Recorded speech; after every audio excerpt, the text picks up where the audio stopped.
Photographers, we can both agree Instagram is a blessing and a curse. It's a great platform for us to share our photographs, but it's also really hard to get noticed or anything on it. So let's have a little discussion about it, shall we?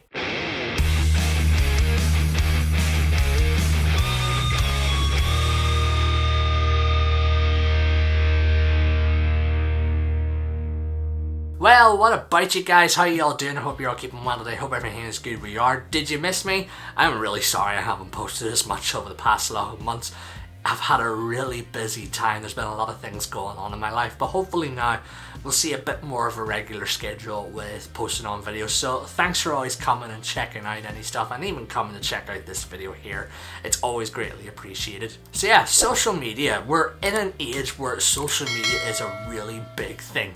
Facebook, Twitter, Instagram, YouTube, TikTok, where we all probably have a profile connected up to any of these sort of media conglomerates, and it's made us a lot more closer to each other. And the one social media profile I wanted to talk about today is Instagram. Especially for us photographers, Instagram is probably one of the most handiest social media platforms out there. It was originally started for just sharing photographs. That's where we get the phrase, right? Oh, I'm Instagramming my food here, and there was all these wee food photographies of above your plate and all. It's a perfect place for us photographers, and over the past lot of years as well, since Facebook took over, we've been seeing a rise of videos, stories, reels.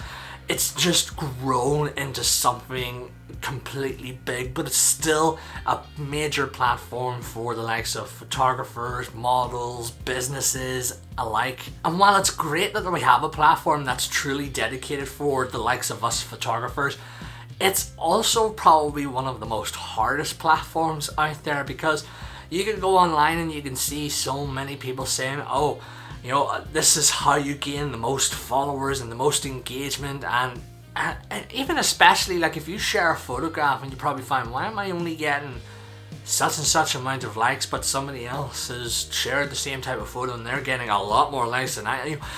There's a battle that's going on about, like, you know, how you can get the most engagement and how you can break Instagram's algorithm.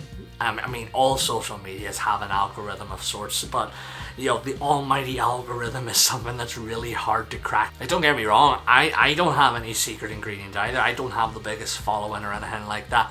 But today's video, I just wanted to share just my own tips and tricks on how I get by with Instagram and things that help me out that could probably help you along the way as well. If you've been raising questions or you've been trying really hard to try different sort of things that you read online and they're just not working, well, these things help for me, and hopefully they might help you as well. So I just wanted to cover just my own tips and tricks on how you can help your Instagram game. So tip number one, don't just make it about you. I mean, yes, sure, it's a great place for you to share your content. Your content should be, you know, the utmost priority, sharing your photos, sharing your videos, sharing your stories and all. But it's never a bad thing to just go, oh, there's somebody that shared a really nice photo or shared a really nice post, I'll share it as well. So we have things like stories and all available where you can share other profiles' work, and a story will only stay around for about 24 hours, but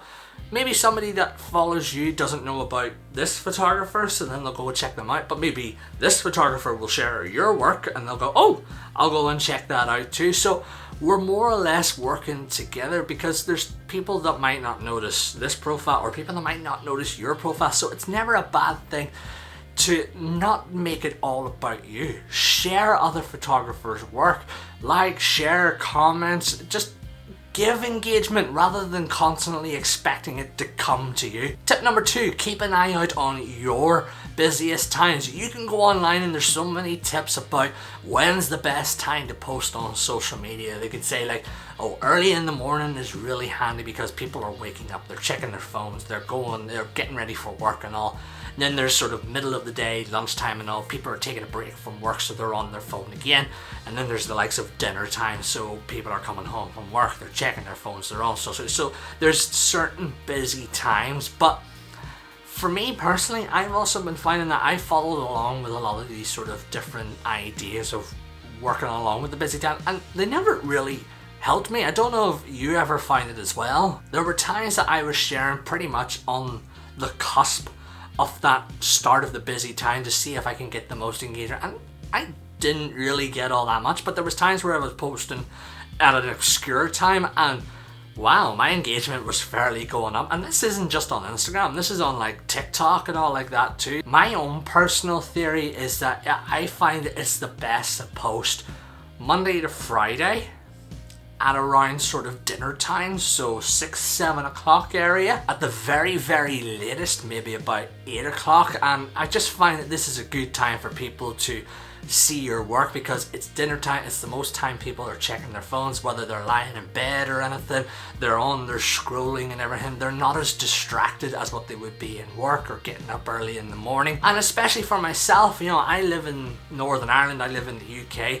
It's a good time to post because while it's quite late in the day for us, it's quite early in the day for other countries like in the States or anything. So posting at that time, people will then also see it.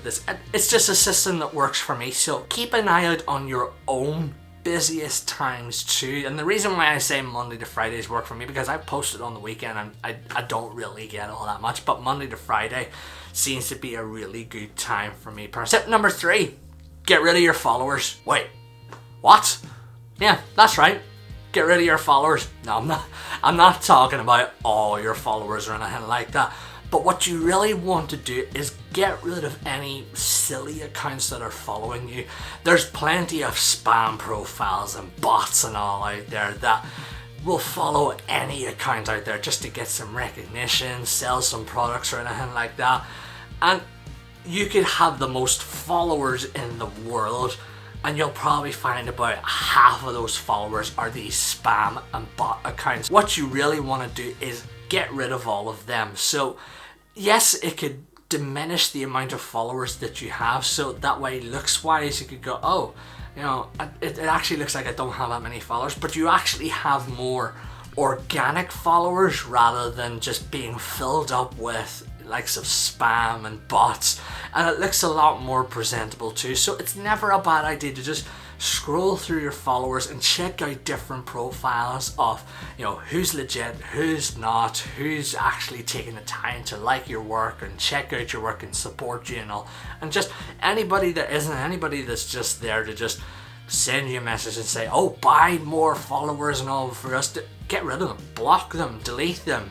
It's better to have very little organic followers than a lot of followers that's full of spammers and bots. Tip number 4, update your alt text. You probably didn't even realize Instagram had this, but what alt text is all about is it helps add a description of your photograph for somebody that uses built-in speech on their phones, somebody that has visual impairments and has the accessibility features turned on. So I mean, to us, you know, we just go on, share a photograph, put a little caption here and there, and boom, people can look at it. But not everybody can actually visualize what your photograph is, and it's good to add a caption and all there.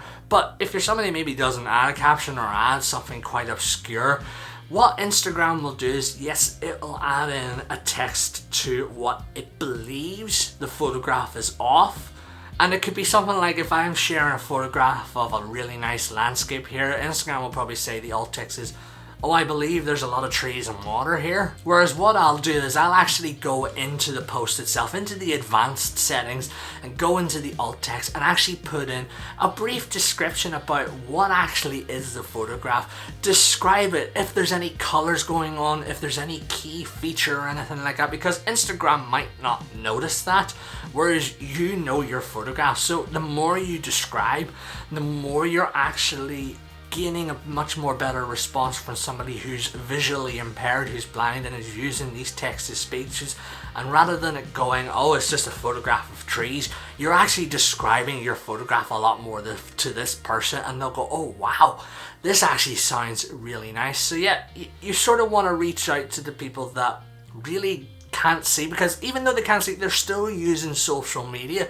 You won't believe the amount of blind and visually impaired people out there that are on social media. I mean, even my mum, who's a fully blind person, uses Facebook and all. So yeah, just start thinking about the ones that, you know, you wouldn't tend to think about, and alt text is really handy. And again, you just access this from the advanced settings on the Instagram post, and whenever, just before you're about to upload, whether it's on your mobile phone or on the computer. So just take the time. It doesn't have to be much. Just take the time to just be considerate to somebody that you know is probably like going, what actually is this photograph of? Tip number 5, go and actually check out the original post. Now when I say that, what I actually mean is if I share a photograph of a band, the bands will have their own social media accounts. Their fan pages will also have their own accounts, and what they'll do is they'll share your work and all here and there. They'll reshare, they'll either save the photo, credit you and all like that, and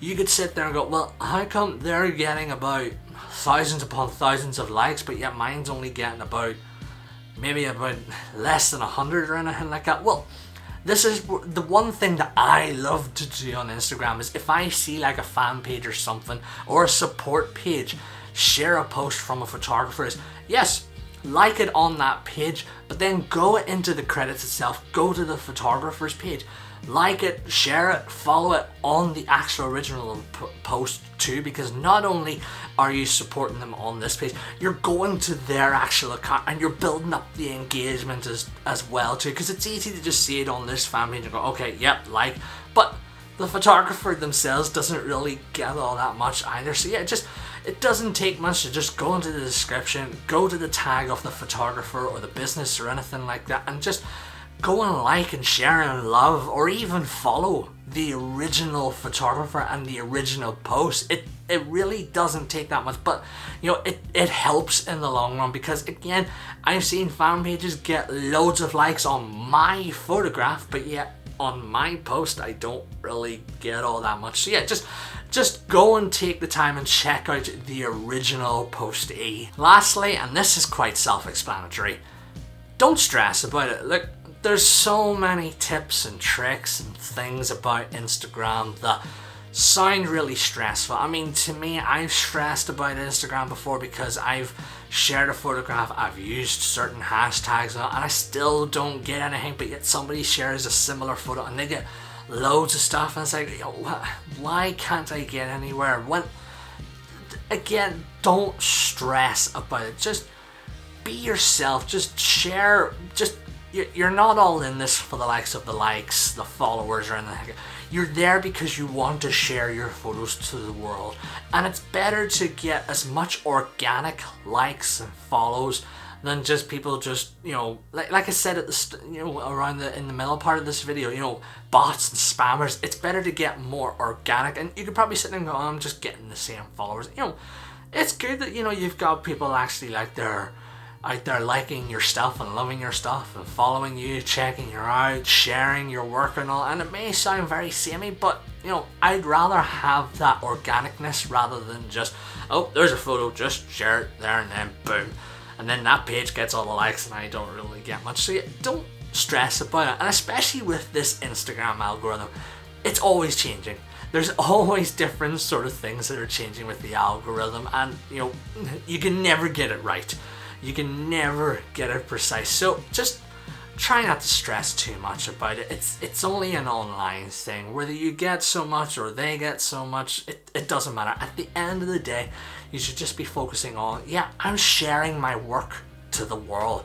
I'm actually really happy that people are taking the time to check out my stuff here. So yeah, I mean, even on YouTube here, I mean, I don't exactly have the biggest following or anything like that, but you know, for any of you guys that take the time to come and watch my videos and subscribe to the channel, or whether you go to any of my social media accounts, I'm always grateful. And while I would love to get some more, I'm happy with where I'm at. So I hope this video was helpful for you guys. If you have your own tips and tricks, or if you didn't know about anything in this video, well, let me know in the comments down below. Let me know some of your thoughts. And while you're at it, don't be afraid to like, share, subscribe, hit that wee bell icon so you can stay up to date with more photography related videos. Again, it's always greatly appreciated that you guys come and check out the content. You have no idea how much it means to me. Well, until then folks, do take care of yourselves and enjoy the rest of your day.